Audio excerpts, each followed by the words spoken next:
Programang ito ay rated SPG, striktong patnubay at gabay ng magulang ang kailangan. Mahal na nga ni Rigor si Lena. Kaya noong malaman niyang nagpapapalit ito ng presinto, ay pinilit ni Rigor na makipagkita dito. Bagamat ayaw ni Lena dahil gusto niya nalang iwasan si Rigor, ay nakipagkita pa rin siya. Hindi niya rin kasi ito matiis dahil mahal niya. Buntis si Lena at si Rigor ang ama. Samantala, sa pagkikita ni Rigor at Lena ay hindi nila napigilan ang pananabik sa isa't isa. Naghalikan sila sa gitna ng kalsada. Ngunit sa pagkakataong ito ay minalas nga sila. Dahil saktong nandoon si Noy at Tinding at kitang-kita nila ang halikan ni Rigor at Lena. Kaya naman, galit na galit si Tinding na kinumpronta sila Rigor.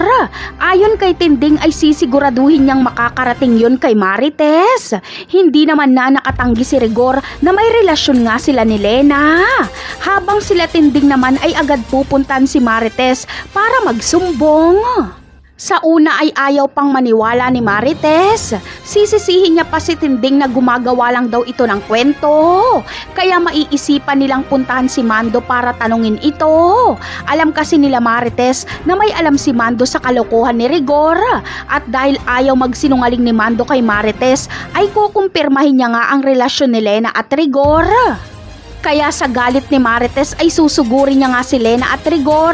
Kahit buntis si Lena ay bubugbugin ito ni Marites at Tinding. Kakampihan pa ni Rigor si Lena, kaya sasabihin ni Marites na mamili si Rigor sa kanilang dalawa. Ngunit masasaktan lang si Marites dahil pipiliin ni Rigor si Lena.